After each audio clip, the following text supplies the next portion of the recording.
आज आपण बनवतोय बाप्पांच्या आवडीचे खुसखुशीत तळणीचे मोदक।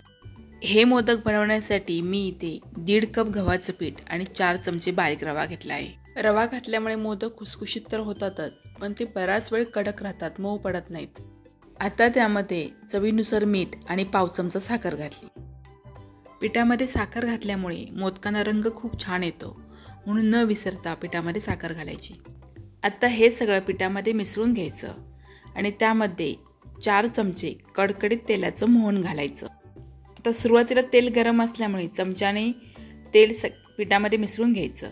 नंतर हाताने पीठ आणि तेल चांगलं एकजीव करून घ्यायचं, लगेच पाणी घालायचं नाही। तेल सगळ्या पिठाला चांगलं चोळून घ्यायचं आणि मग त्यामध्ये थोडं थोडं करून पाणी घालायचं आणि चांगला घट्ट असा पिठाचा गोळा बनवायचा। जसं आपण पुरीला घट्ट पीठ मळतो तसं एकदम घट्ट असं पीठ मळायचं। आता हे पीठ आपल्याला कमीत कमी 15 मिनिटं झाकून ठेवायचे आणि आता आपलं पीठ भिजेपर्यंत मोदकाचं सारण बनवून घेऊ।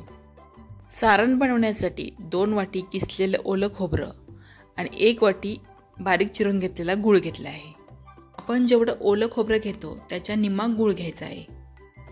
आता कढईमध्ये खोबरं आणि गूळ एकत्र करून घ्यायचा आणि मंद गॅसवर 3 ते 4 मिनिटांसाठी हे सारण चांगलं एकजीव होईपर्यंत परतून घ्यायचं। 3 ते 4 मिनिटांमध्ये गूळ चांगला विरघळून हे मोदकाचं सारण तयार होतं। आता हे सारण तयार झालं की त्यामध्ये जायफळ पावडर घालायची आणि सगळ्यात शेवटी 1 चमचा तूप घालायचं आणि हे सगळं मिश्रण चांगलं एकजीव करून घ्यायचं आणि 5 मिनिटं थंड होण्यासाठी बाजूला ठेवून द्यायचं। आता पीठ मळून 15 मिनिटं झालेत आणि सारणही थंड झालं आहे। आता मोदक बनवायला घेऊ, पण त्याआधी पीठ एकदा 2 ते 3 मिनिटांसाठी चांगलं तिंबून घ्यायचं। पीठ छान तिंबून मऊसर झालं की त्यामध्ये एक पिठाचा गोळा काढून घ्यायचा। जेवढा आपण चपातीला पिठाचा गोळा घेतो त्यापेक्षा थोडासा मोठा घ्यायचा। आता आपल्याला पीठ न लावता चपाती लाटून घ्यायची आहे। आता आपलं पीठ जर चांगलं मळलेलं असेल, चांगलं एकजीव झालेलं असेल, तिंबून घेतलेलं असेल तर लाटताना पीठ लावायची गरज लागत नाही, कारण हे पीठ पळपुटला चिकटत नाही। पण समजा जर चपाती लाटताना पीठ पळपुटला लाटण्याला चिकटत असेल किंवा चपाती व्यवस्थित सरकत नसेल तर अगदी थोडंसं पीठ लावून ही चपाती लाटून घ्यायची। आता एखादी वाटी किंवा डब्यात झाकण घ्यायचं ज्याचे काठ चांगले धारदार असतील आणि त्याने आपण जशा पुऱ्या बनवतो तशा छोट्या छोट्या पुऱ्या बनवून घ्यायच्या। आपल्याला ज्या आकाराचे मोदक बनवायचे आहेत, लहान मोठे, त्याप्रमाणे वाटी किंवा डब्यात झाकण घ्यायचं। आता ह्या पुऱ्या जर तुम्ही एकदम बनवून ठेवल्या तर त्या एकामेकावर टाकू नका, कारण त्याला आपण पीठ लावलेलं नाही, ते चिकटून बसतील। एखाद्या पेपरवर पसरून ठेवा। आता आपण मोदक बनवायला घेऊ। मी मोदकासाठी जी पुरी बनवली आहे ती डाव्या हातात घेतली आणि उजव्या हाताने त्याच्या कळ्या बनवणार आहे। कळ्या बनवताना वरती जास्त पीठ घ्यायचं आणि खाली थोडं कमी घ्यायचं आणि ते जेवढं शक्य होतील तेवढ्या जवळजवळ बनवायचा प्रयत्न करायचा। आणि कळ्या बनवताना पीठ चांगलं दाबून घ्यायचं, म्हणजे त्या सुटणार नाहीत आणि आकारही छान दिसेल। आता पुरीला सगळ्या बाजूने कळ्या बनवून झाल्या की त्यामध्ये सारण भरायचं। मोदकामध्ये सारण भरताना ते अगदी भरपूर भरायचं आणि बोटाने असं दाबून घ्यायचं, म्हणजे जास्त सारण भरता येईल। सारण अगदी व्यवस्थित भरून झालं की अगदी हलक्या हाताने हळूहळू मोदक बंद करायचा, म्हणजे मोदकाच्या पाकळ्या मोडणार नाहीत, त्या अगदी व्यवस्थित राहतील।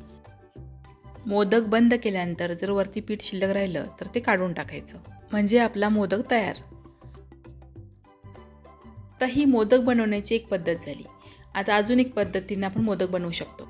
त्यासाठी पहिल्यांदा पारीमध्ये सारण घ्यायचं आणि मग बाजूने कळ्या बनवायच्या। पहिल्या पद्धतीमध्ये आपण आधी कळ्या बनवल्या होत्या आणि मग त्यामध्ये सारण घातलं होतं। इथे त्याच्याबरोबर उलटं केलं आहे, आधी सारण भरलं आहे मग कळ्या बनवल्या आहेत। मला ही मोदक बनवण्याची पद्धत जास्त सोपी वाटते, कारण यामध्ये आपण भरपूर सारण भरू शकतो। पहिल्या पद्धतीमध्ये आधी कळ्या बनवल्यानंतर मोदकाचं तोंड छोटं होतं आणि त्यामध्ये नीट सारण भरता येत नाही। तर अशा प्रकारे मी सगळे मोदक बनवून घेतले आहेत। आता मोदक बनवून झाले आहेत, आता ते मोदक तळून घेऊ। त्यासाठी मी कढईमध्ये तेल गरम करून घेतलं आहे। तेल एवढं गरम असलं पाहिजे की आपण त्यामध्ये पिठाचा छोटासा गोळा टाकला तर तो लगेच वरती आला पाहिजे, पण करपला नाही पाहिजे। तेल चांगलं तापलं की गॅस मध्यम करायचा आणि त्यामध्ये एक मोदक सोडायचे। मोदक तेलात सोडल्यानंतर सुरुवातीला अर्धा मिनिट ते हलवायचे नाहीत, नंतर मात्र ते एकसारखे हलवत तळून घ्यायचे आहेत. मोदक सतत हलवत राहायचे म्हणजे ते सगळ्या बाजूने एकसारखे तळले जातात आणि त्यांना एकसारखा रंग येतो. हे मोदक तळण्यासाठी जवळजवळ 2.5 ते 3 मिनटं लागतात आणि मोदक तळताना ते मोठ्या गॅसवर तळायचे नाहीत, नाहीतर ते वरून भाजले जातील पण आतून कच्चे राहतील. मोदकांना चांगला असा सोनेरी रंग आला की ते तेलामधून काढून घ्यायचे, कारण तेलातून काढल्यानंतरही अर्धा 1 मिनिट त्याची तळण्याची प्रक्रिया चालू असते. त्यामुळे आपण सोनेरी रंगावर मोदक तेलातून बाहेर काढले तरी थंड होईपर्यंत त्याचा रंग थोडासा बदलतो, थोडासा गडद होतो. आता असेच हे मध्यम गॅसवर बाकीचे सगळे मोदक तळून घ्यायचे आहेत. हे तळणीचे मोदक अजिबात तेलकट होत नाहीत, छान खुसखुशीत होतात आणि 3 ते 4 दिवस आरामात टिकतात आणि ते असेच कडक राहतात, मऊ पडत नाहीत. तर तळणीची मोदक करण्याची माझी पद्धत तुम्हाला कशी वाटली कमेंट करून नक्की सांगा. व्हिडिओला लाईक आणि शेअर करायला विसरू नका. चॅनलवर नवीन असाल तर सबस्क्राईब करा. पुन्हा भेटू अशाच नवीन रुचकर पदार्थांबरोबर. धन्यवाद.